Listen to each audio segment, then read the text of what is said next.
Anda bisa memegang 2 juta mata uang lokal dan nilainya masih kurang dari $170 AS. Anda bisa menjadi jutawan begitu turun dari pesawat. Tetapi uang hanyalah awal dari kejutan nyata yang menanti Anda di negeri ini. Negara ini terletak tepat di sebelah Afghanistan, wilayah yang sejak lama dikaitkan dengan ketidakstabilan dan bahaya, tetapi ia juga merupakan salah satu dari 5 negara teraman di planet ini, jauh di atas Amerika Serikat dan Inggris dalam hal ketertiban umum. Selamat datang di Uzbekistan, tempat di mana hampir setiap aturan geopolitik dan ekonomi yang Anda kira telah Anda pahami tampaknya terbalik sepenuhnya. Nomor 1. Negara yang terkurung di dalam. Seperti negara-negara terkurung lainnya, Uzbekistan adalah salah satu dari hanya 2 negara di dunia yang benar-benar terkurung daratan ganda. Itu berarti negara ini tidak memiliki garis pantai sendiri, dan setiap negara di sekitarnya juga terkurung daratan. Agar produk apapun dari sini dapat mencapai lautan, produk tersebut harus melewati setidaknya 2 perbatasan negara lain terlebih dahulu. Di seluruh planet ini, hanya Liechtenstein yang kecil di Eropa yang memiliki situasi yang sama. Namun, posisi Trisulasi ini dulunya merupakan tambang emas. Dahulu, ketika dunia belum bergantung pada perdagangan laut, Uzbekistan berada tepat di jantung jalur sutra. Kota-kota seperti Samarkand dan Bukhara pada dasarnya adalah pos-tol raksasa. Setiap kafilah yang bergerak dari Tiongkok menuju Mediterania tidak punya pilihan selain melewati tempat ini dan menghabiskan uang di sepanjang jalan. Uzbekistan juga memegang rekor aneh lainnya. Ini adalah satu-satunya negara di Asia Tengah yang berbatasan dengan setiap negara lain di wilayah tersebut. Detail menarik lainnya adalah bahwa nama kelima negara tetangga tersebut berakhiran dengan akhiran stan. Dalam bahasa Persia kuno, stan berarti tanah. Tetapi nama Uzbekistan memiliki makna yang lebih mencolok, yaitu tanah kebebasan. Karena terletak jauh di dalam benua tanpa lautan untuk melembutkan iklim, musim panas di sini terasa seperti oven raksasa. Suhu secara teratur melampaui 50 derajat Celcius, dan panas yang brutal itu telah menciptakan salah satu pemandangan teraneh di negara ini. 94% mobil di jalan adalah Chevrolet dan sebagian besar berwarna putih. Banyak orang berasumsi bahwa penduduk setempat hanya terobsesi dengan mobil putih, tetapi pada kenyataannya, itu adalah fisika dasar untuk bertahan hidup. Warna putih memantulkan panas lebih baik daripada warna lain, yang membantu mencegah bagian dalam mobil menjadi seperti panci presto di bawah terik matahari. Apakah Anda ingin tahu mengapa Chevrolet berhasil mendominasi hampir setiap jalan di negara ini? Jika ya, beri komentar nomor 1 di bawah. Nomor 2. Kekuatan emas. Uzbekistan memiliki harta karun yang sangat besar, dan kali ini bukan sekadar kiasan. Negara ini memiliki cadangan emas terbesar keempat di dunia. Tepat di tengah gurun Kizilkum, terletak tambang Muruntau, sebuah lubang terbuka raksasa dengan kedalaman lebih dari 600 meter. Ukurannya sangat besar sehingga Anda dapat melihatnya dengan jelas dari citra satelit. Setiap tahun, puluhan ton emas murni ditambang dari tanah di sini, menjadikannya tulang punggung yang menopang seluruh perekonomian. Namun, Uzbekistan tidak hanya memiliki emas logam, tetapi juga harta karun lain yang dikenal sebagai emas putih. Di seluruh pedesaan, ladang kapas yang tak berujung terbentang dengan warna putih cerah. Kapas menyumbang hampir 1/5 dari total nilai ekspor negara. Untuk mempertahankan posisinya di antara 10 produsen kapas terbesar di dunia, Uzbekistan pernah menjalankan sistem mobilisasi tenaga kerja yang unik. Setiap musim panen, sekitar 1 juta orang dari berbagai profesi, mulai dari mahasiswa hingga dokter, dikirim ke ladang untuk memetik kapas demi memenuhi kuota nasional. Tetapi, harga dari kemakmuran itu adalah salah satu bencana ekologis terburuk dalam sejarah manusia. Kapas adalah tanaman yang sangat membutuhkan air. Untuk menjaga agar ladang-ladang yang tak berujung itu tetap hidup di tengah gurun, pihak berwenang mengalihkan dan memblokir aliran 2 sungai besar, Amu Darya dan Syr Darya. Akibatnya adalah kehancuran Laut Aral, yang dulunya merupakan danau terbesar keempat di dunia. Dalam waktu kurang dari 1 generasi, 90% airnya menghilang, meninggalkan gurun garam putih dan kapal-kapal berkarat yang terdampar di tengah pasir. Industri perikanan yang telah menopang jutaan orang musnah sepenuhnya. Sebagai gantinya, datang badai debu beracun yang syarat dengan garam dan residu kimia, menyebabkan gelombang masalah kesehatan yang mengerikan bagi masyarakat setempat. Kekayaan dari emas dan kapas memberi Uzbekistan kekuatan ekonomi yang nyata, tetapi pengeringan Laut Aral tetap menjadi bekas luka sejarah yang tidak akan pernah benar-benar terhapus. Nomor 3. Jiwa kuliner Uzbekistan. Di negara ini, makanan bukan hanya sumber nutrisi, tetapi juga sistem kepercayaan dan seperangkat aturan sosial yang ketat. Roti, juga dikenal sebagai non atau lepioska, bagi orang Uzbekistan adalah simbol keberuntungan dan berkah suci. Ada satu aturan yang tak terlanggar di setiap rumah dan restoran. Roti tidak boleh diletakkan terbalik atau dibiarkan menyentuh tanah secara langsung. Penduduk setempat percaya roti membawa napas rahmat ilahi, dan setiap tindakan tidak hormat terhadapnya dianggap sebagai pertanda buruk bagi kemakmuran garis keturunan keluarga. Penghormatan ini masih terjalin erat dalam kehidupan spiritual hingga saat ini. Ketika anggota keluarga akan melakukan perjalanan jauh, mereka diminta untuk menggigit sepotong kecil roti. Sisa roti itu kemudian disimpan dengan hati-hati oleh keluarga, atau terkadang dikubur di dalam tanah sebagai semacam janji spiritual. Potongan roti yang tidak habis itu menjadi ikatan simbolis, memastikan bahwa sang pelancong akan kembali dengan selamat suatu hari nanti untuk menyelesaikan apa yang telah mereka mulai. Roti Samarkand, khususnya, dianggap sebagai keajaiban kuliner sejati. Berkat ragi khususnya dan proses pembuatan secara manual dalam oven tandoor tanah liat, roti ini dapat bertahan dalam kondisi alami selama lebih dari sebulan tanpa rusak atau kehilangan rasa khasnya. Jika roti adalah fondasinya, maka plov, yang juga disebut os, adalah raja mutlak dari hidangan nasional. Hidangan ini telah diakui oleh UNESCO sebagai warisan budaya tak benda kemanusiaan. Bagi orang-orang di sini, plov juga merupakan simbol komunitas, kemurahan hati, dan keramahan yang tak terbatas. Plov biasanya tidak dimasak dalam panci keluarga yang kecil. Ia seringkali disiapkan dalam kuali besi cor raksasa yang disebut kazan, yang cukup besar untuk memberi makan ribuan orang selama pernikahan atau perayaan besar. Para koki ahli, yang dikenal sebagai oshpas, memiliki keterampilan teknis yang luar biasa dan kekuatan fisik yang menakjubkan untuk menangani bahan-bahan dalam skala sebesar itu. Untuk membuat satu porsi plov standar, mereka mungkin menggunakan hingga 100 kg daging domba atau sapi dan 40 liter minyak bunga matahari untuk menciptakan kekayaan rasa khasnya. Kombinasi beras premium, wortel kuning khas Asia Tengah, bawang bombay, dan rempah-rempah zira menghasilkan rasa yang tidak ada duanya. Setiap wilayah di Uzbekistan memiliki versi rahasianya sendiri, terkadang menambahkan kismis, kacang polong, atau siung bawang putih utuh untuk memberikan karakter lokal pada hidangan ikonik ini. Yang benar-benar mengejutkan pengunjung adalah kontras antara kualitas makanan yang mewah dan biayanya yang sangat rendah. Uzbekistan adalah negeri yang berlimpah, di mana Anda dapat menikmati sepiring besar plov dengan salad dan teh hijau, hanya dengan sekitar Rp48.750 sampai Rp65.000. Bahkan sate syashlik yang lezat dan segar dari tandoor pun dijual dengan harga yang terasa sangat murah menurut standar global. Kemurahan hati ini tidak hanya terlihat pada ukuran porsi, tetapi juga dalam budaya mencicipi di pasar-pasar tradisional. Di sana, para penjual seringkali mengundang Anda untuk mencicipi produk mereka tanpa meminta pembayaran terlebih dahulu. Di Uzbekistan, kelimpahan tidak datang dengan harga tinggi, dan kemampuan untuk menikmati pesta mewah dengan anggaran wisatawan adalah cara negara ini menegaskan dirinya sebagai salah satu pusat kuliner paling cemerlang di jalur sutra. Nomor 4. Tashkent, kota yang terlahir kembali dari reruntuhan. Tashkent, ibu kota Uzbekistan. Kota ini tidak terasa seperti kota lain di Asia Tengah. Ia merupakan perpaduan antara ambisi arsitektur Soviet yang besar dan keinginan generasi muda untuk integrasi global.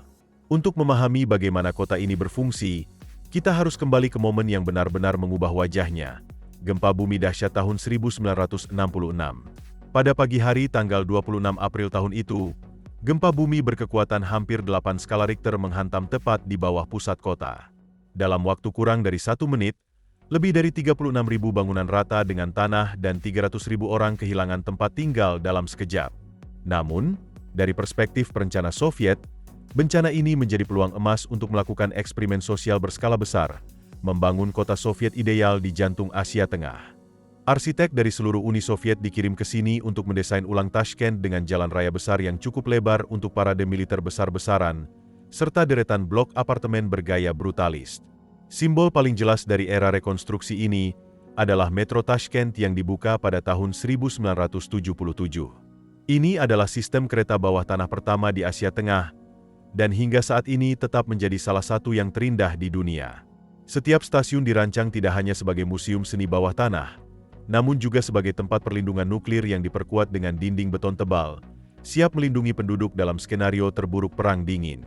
Pengaruh budaya Rusia tidak hanya terlihat pada struktur beton. Pengaruh itu juga hidup dalam ritme kehidupan publik sehari-hari. Meskipun Uzbekistan telah merdeka selama lebih dari 30 tahun, bahasa Rusia tetap menjadi bahasa yang paling banyak digunakan kedua, terutama di kantor-kantor pemerintah dan lembaga pendidikan tinggi. Anda akan melihat tanda-tanda dwibahasa di mana-mana, dan toko buku di ibu kota masih mengalokasikan hingga 90% ruang rak mereka untuk literatur Rusia. Tetapi, bentuk dominasi paling aneh yang akan Anda perhatikan di jalan-jalan Tashkent adalah kerajaan Chevrolet. Sekitar 94% mobil di jalan raya menggunakan merek ini. Ini adalah hasil dari kebijakan perlindungan industri domestik yang ketat yang diperkenalkan pada tahun 2008, ketika pemerintah bermitra dengan General Motors untuk memproduksi mobil secara lokal sambil memberlakukan pajak impor yang sangat tinggi pada merek asing. Bagi seorang warga Uzbekistan, memiliki Chevrolet berwarna perak atau putih bukan hanya tentang transportasi. Ini adalah simbol stabilitas ekonomi dalam sistem yang berjalan dengan aturannya sendiri.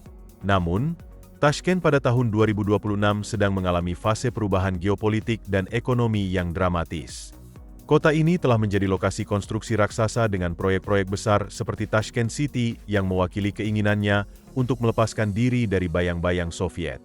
Tetapi sejak tahun 2022, kedatangan ratusan ribu warga Rusia yang melarikan diri dari ketidakpastian politik telah menciptakan guncangan besar di pasar perumahan. Sewa apartemen kecil di pusat kota telah melonjak hingga sekitar 8 juta rupiah per bulan, yang kira-kira sama dengan gaji rata-rata penduduk setempat. Hal ini telah memberikan tekanan besar pada penduduk muda, memaksa banyak dari mereka untuk kembali tinggal bersama orang tua mereka atau berbagi tempat tinggal dengan orang asing.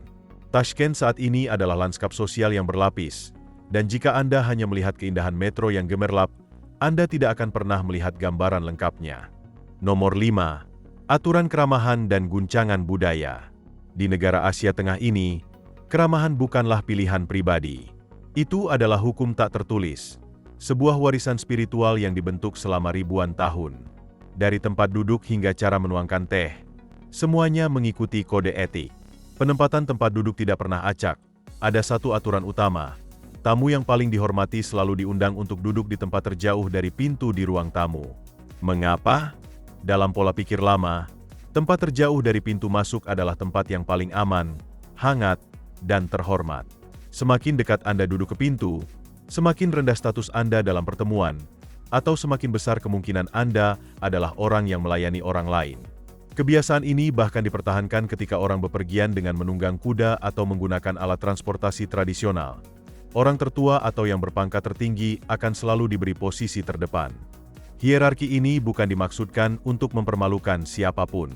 Ini adalah cara orang Uzbekistan untuk menjaga ketertiban dan martabat dalam komunitas.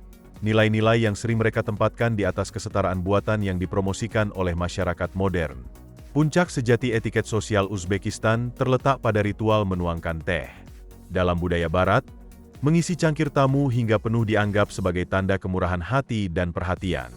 Tetapi di Uzbekistan, jika tuan rumah langsung menuangkan teh ke mangkuk Anda hingga penuh, itu mengirimkan sinyal yang sangat negatif. Itu adalah cara sopan untuk mengatakan, minumlah ini dan segera pergi. Tuan rumah yang benar-benar ramah, yang ingin Anda tinggal lebih lama dan melanjutkan percakapan, hanya akan menuangkan sedikit teh ke dasar mangkuk. Dengan begitu, mereka harus terus mengisinya kembali, terus memperhatikan Anda, dan menjaga percakapan tetap hidup. Lebih dari itu, sebelum mangkuk teh pertama disajikan, tuan rumah harus membilas mangkuk 3 kali dengan teh panas dan menuangkannya kembali ke teko. Inilah cara mereka menghangatkan mangkuk dan memastikan teh mencapai rasa yang sempurna. Menolak teh di Uzbekistan dianggap sangat tidak sopan. Sekalipun Anda tidak haus, Anda tetap harus menerimanya dan setidaknya menyesap sedikit untuk menunjukkan rasa hormat atas undangan tuan rumah. Inilah perbedaan mendasar antara keramahan industri pariwisata Barat dan keramahan berbasis tradisi di Asia Tengah. Rasa hormat diperkuat bahkan dalam bahasa sehari-hari. Orang Uzbekistan sangat tidak suka disapa terlalu santai, bahkan oleh orang asing. Untuk terdengar peka terhadap budaya dan hormat, Anda diharapkan menambahkan imbuhan kehormatan setelah nama orang. Untuk pria, Anda menambahkan aka yang berarti kakak laki-laki, Dan untuk wanita, opa yang berarti kakak perempuan. Memanggil sopir taksi David, aka atau pedagang Linda Opa langsung menghilangkan batasan antara turis dan penduduk lokal.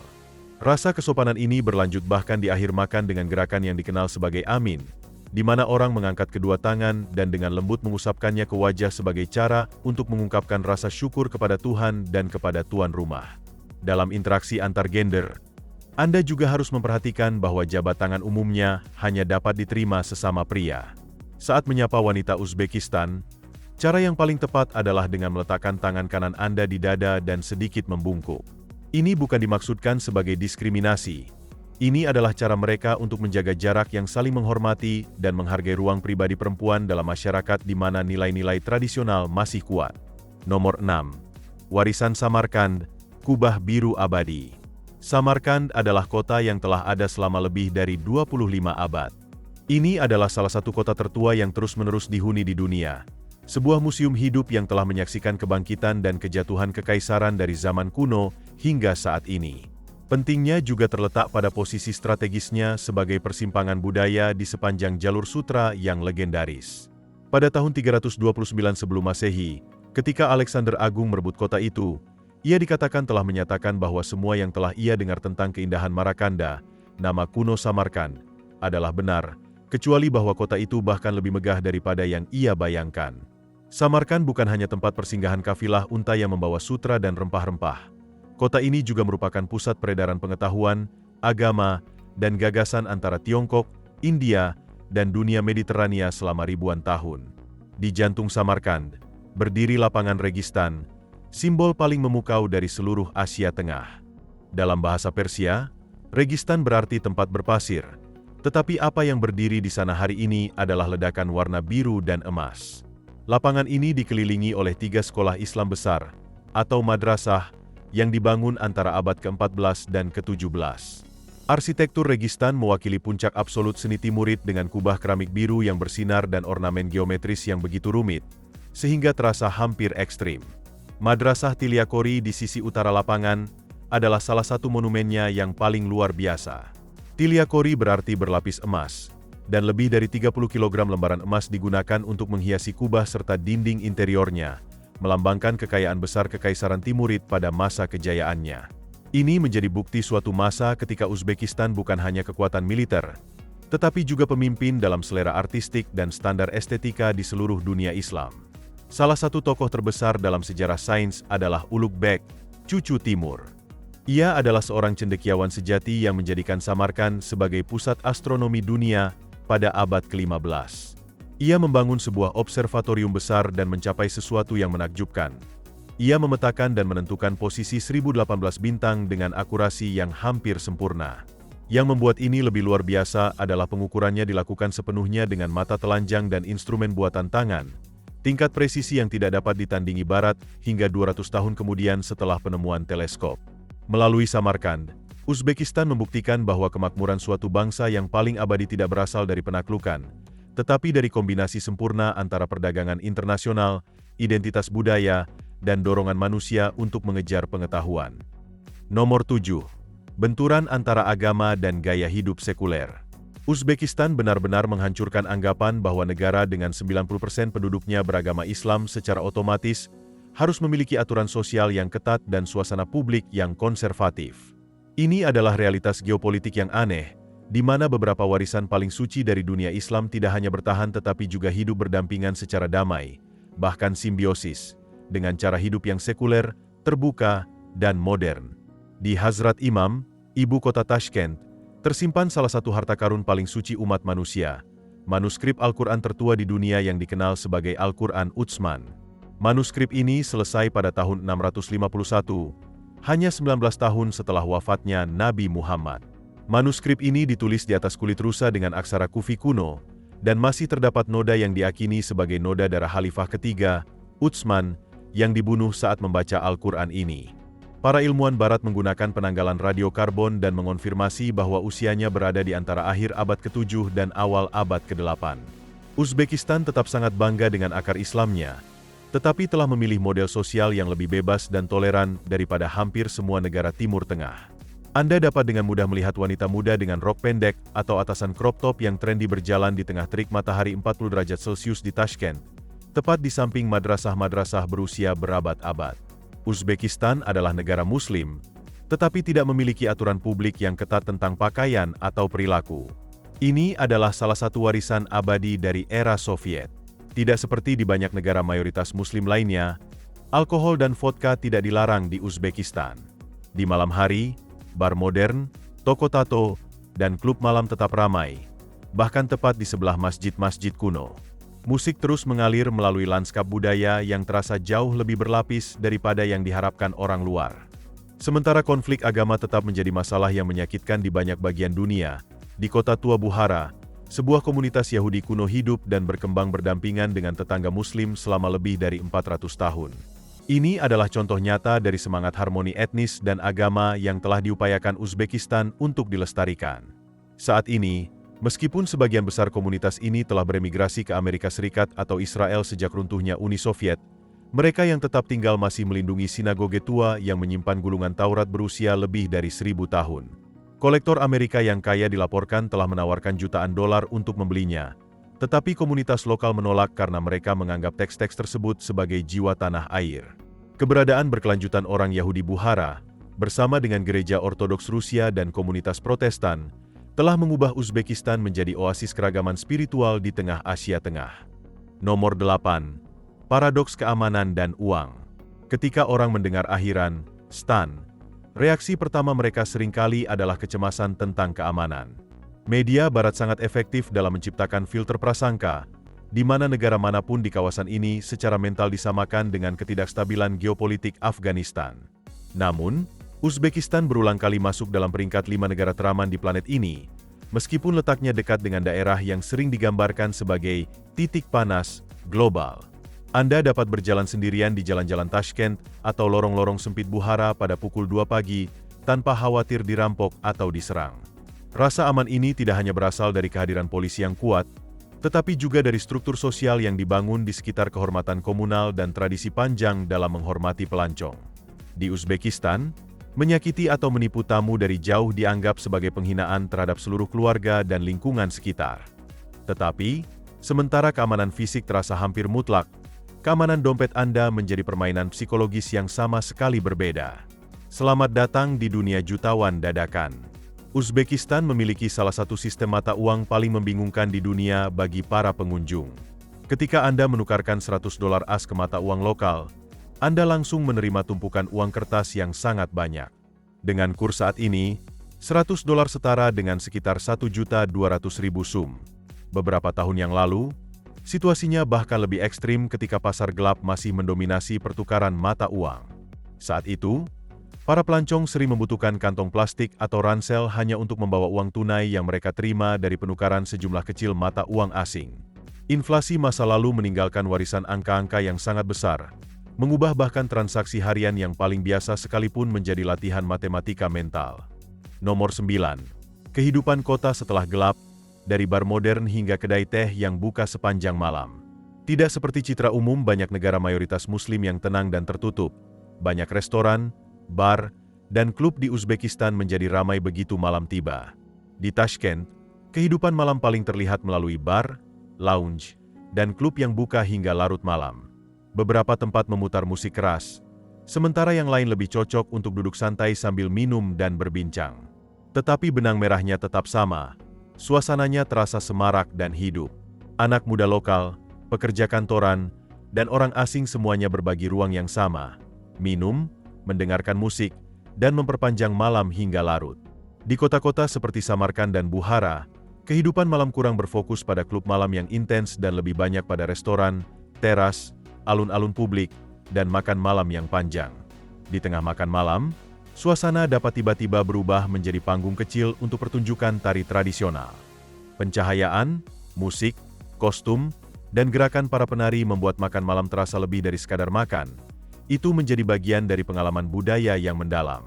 Alkohol dan minuman lainnya disajikan secara terbuka di bar, restoran, dan banyak tempat hiburan malam.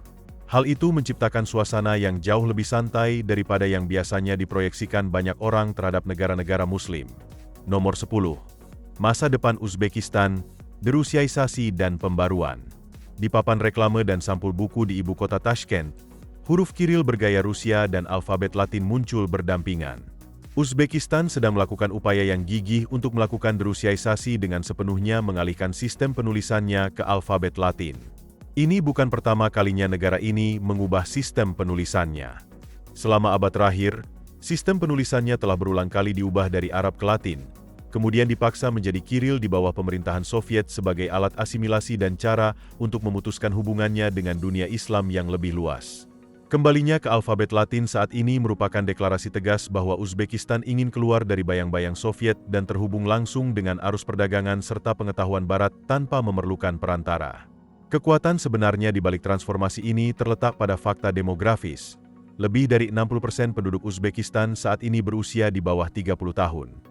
Ini adalah generasi yang tidak memiliki ingatan hidup tentang periode Soviet, dan hal ini mendorong ledakan pembelajaran bahasa Inggris yang belum pernah terjadi sebelumnya di seluruh Asia Tengah. Jika generasi yang lebih tua pernah melihat bahasa Rusia sebagai bahasa kemajuan dan kekuasaan, kaum muda Uzbekistan saat ini terobsesi dengan kredensial internasional seperti IELTS. Sekolah bahasa dan program kemitraan internasional menyebar dengan cepat di Tashkent, mengubah kota ini menjadi pusat pendidikan yang dinamis. Bahasa Rusia masih memegang tempatnya dalam dokumen resmi dan komunikasi formal, tetapi di kafe modern dan komunitas startup teknologi, bahasa Inggris secara bertahap menjadi bahasa pilihan untuk integrasi global. Pemerintah juga berinvestasi besar-besaran dalam infrastruktur digital dan kebijakan visa yang lebih terbuka untuk menarik talenta internasional, mengubah negara yang dulunya terkurung daratan ini menjadi tujuan yang semakin menarik bagi investor dan pengembara digital. Uzbekistan pada tahun 2026 bukan lagi sekadar museum kubah biru kuno.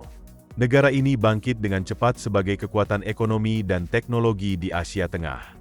Uzbekistan menunjukkan bahwa ia tidak perlu menunggu pengakuan dari pihak lain, karena ia sudah memiliki warisan intelektual dan energi muda untuk membentuk masa depannya sendiri di dunia modern.